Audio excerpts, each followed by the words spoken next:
এই সেই বিখ্যাত পানির কূপ যেখানে একটা ইন্দারাখর হয়েছিল এবং এখান থেকে মিঠা পানি এলাকার মানুষজন সবাই সরবরাহ করত। এই হচ্ছে মূল মাজার, এখানেই আর কি উনি বসতেন। এই হচ্ছে মাজার শরীফ।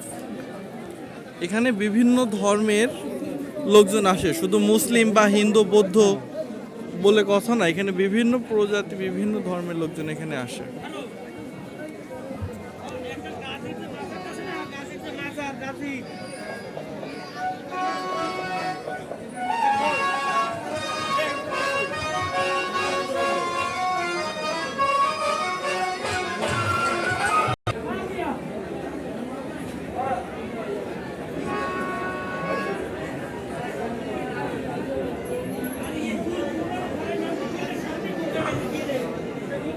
দিনের নবী মায়ের নবী নবীজির উপর একটি নাতে রাসূল থাকবে। এই যে ভাই একটু কথা বলতাম আপনার। জি বলেন। এই মাজার সম্পর্কে কিছু কথা বলতাম। হ্যাঁ বলেন। আচ্ছা, এখানে মাজার বছরে কয়বার হয়? বছরে 2 বার উরুস হয়। আচ্ছা আচ্ছা, এই উরুস হওয়ার কারণ কি?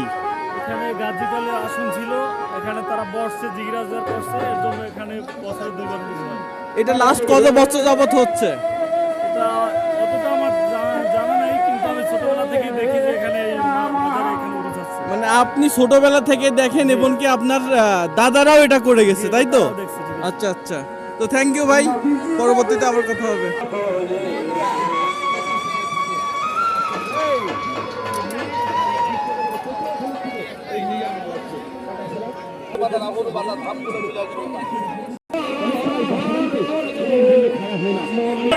Oh,